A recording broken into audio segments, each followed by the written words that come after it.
Volviendo al tema de los ataques al rey, porque es un punto central, porque si el jefe de Estado no es respetado, de ahí para abajo, toda la estructura del gobierno flaquea. Pero vamos a hacer un ejercicio pensando lo que nos hubiéramos imaginado hace unos meses y lo que estamos viviendo ahora. Si hace algunas semanas nos hubieran dicho que no le iban a permitir, que el gobierno no le iba a permitir al rey ir a un acto en Barcelona, habríamos pensado que no, que eso no es posible, de ninguna manera. Pero sin embargo pasó. Si hace algunas semanas nos hubieran dicho que el presidente del gobierno de España lamentaría en el Senado el suicidio de un terrorista etarra, yo creo que también habríamos dicho que no, eso, por favor, ¿cómo va a ocurrir eso en el Senado de España? Sin embargo, pasó. Yo estoy seguro que tú también, hace unos meses, hubieses considerado completamente imposible que un gobierno de España pactara con Bildu la derogación total de la reforma laboral. Y sin embargo pasó. Te hubiera parecido imposible que el PIB cayera más de un 20% en el segundo trimestre, y sin embargo pasó.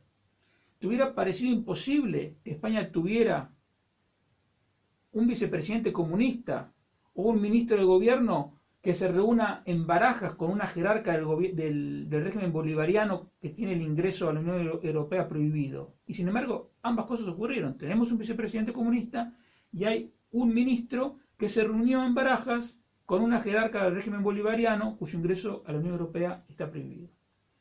Hay más ejemplos de que en la España de hoy está ocurriendo lo imposible. Lo imposible en España puede ocurrir. La deuda pública alcanza cada mes nuevos máximos. En torno a final de año va a estar en alrededor del 120% del PIB, pero como el gobierno ya ha dado barra libre para gastar y endeudarse, no me atrevo ni a imaginar a qué número puede llegar a finales del 2021. Este 120% que alcanzaríamos ahora a final de año es el doble del máximo permitido por el Pacto de Estabilidad Europeo, el doble de lo permitido. Pero piensa una cosa. En el 2009, Zapatero tuvo un déficit fiscal de más del 11% del PIB.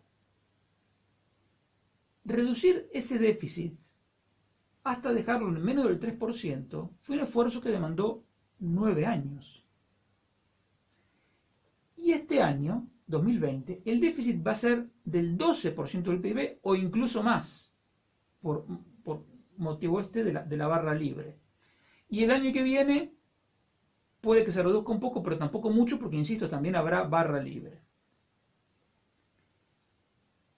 Imaginemos un escenario optimista. Pongamos que el año que viene el PIB nominal crece un 8%, y a partir de ahí un 4% cada año. Al mismo tiempo, imaginemos que Sánchez, digamos, se transforma en una persona más o menos sensata y se preocupa por el problema de la deuda pública, y entonces dice, no, hay que empezar a reducir el déficit, y vamos a imaginarnos que lo reduce de una manera gradual, 15.000 millones por año. Ese escenario, que tiene muchos riesgos, pero imaginémoslos, lo firmaríamos ya mismo, sabiendo quiénes son los que nos gobiernan. Porque por lo menos el problema de la deuda y el déficit es como que tendería a largo plazo a ir resolviéndose. Pero en ese escenario optimista, que insisto, firmaríamos ya mismo, la deuda pública sería casi del 140% en el año 2024.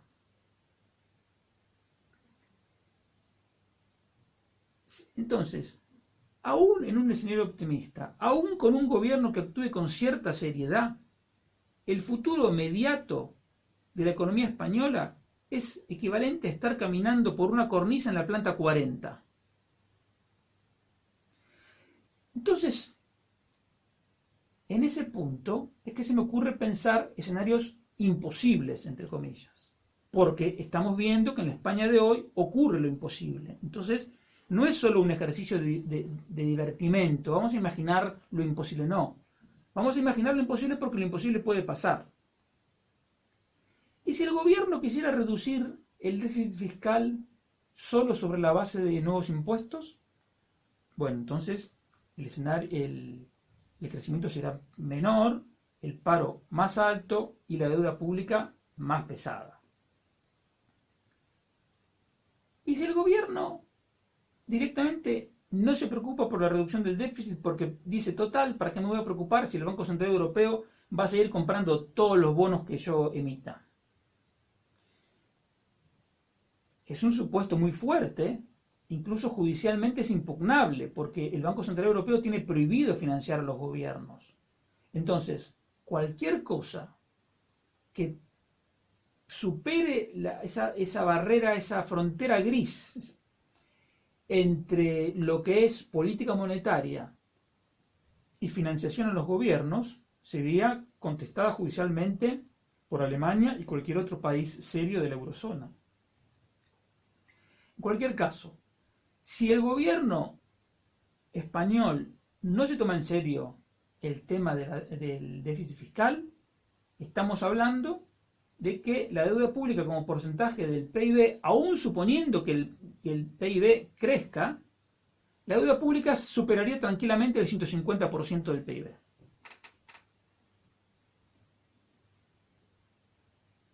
Pero también puede pasar otra cosa, porque los gobiernos no controlan todo.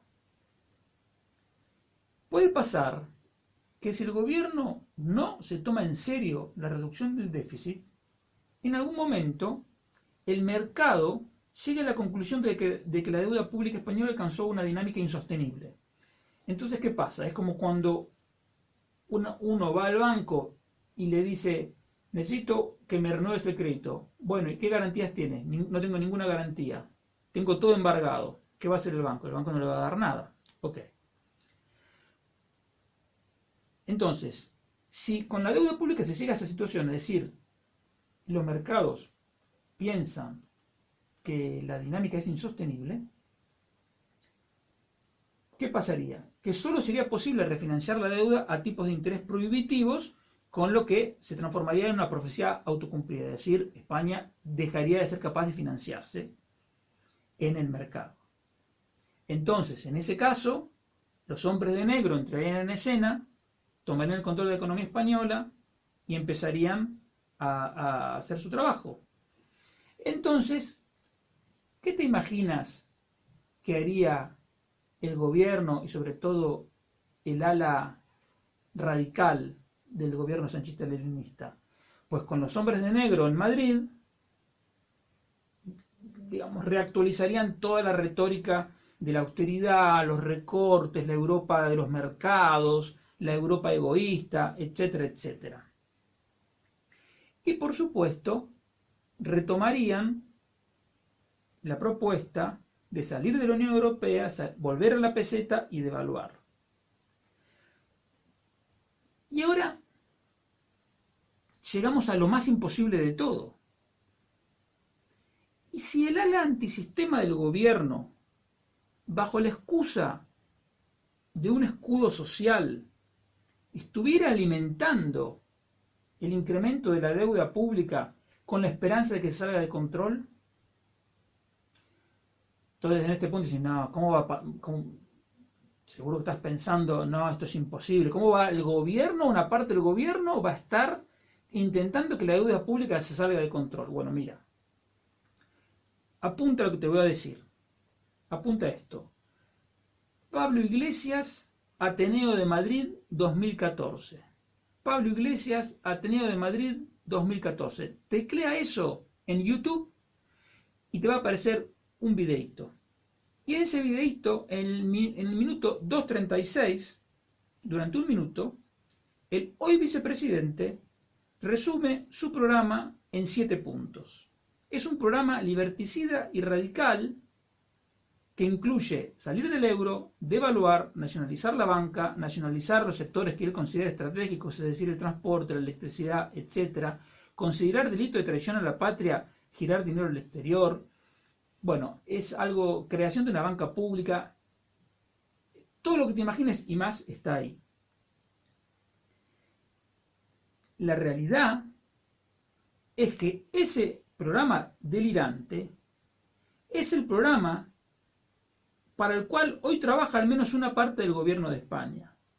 Y es un programa cuya concreción se vería facilitada en un contexto de caos provocado por la explosión de la deuda pública. Y en esas manos estamos.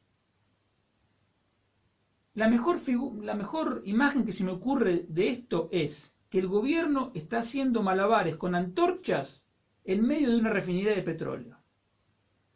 Esa es la realidad que nos toca vivir.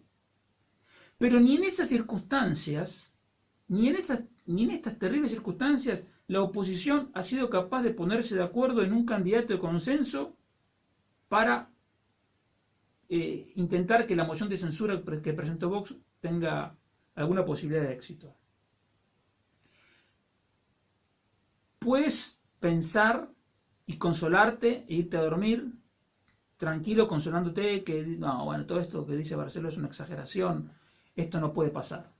Si te digo qué pienso yo, con toda sinceridad, creo que hoy es mucho más conveniente empezar a prepararnos un búnker.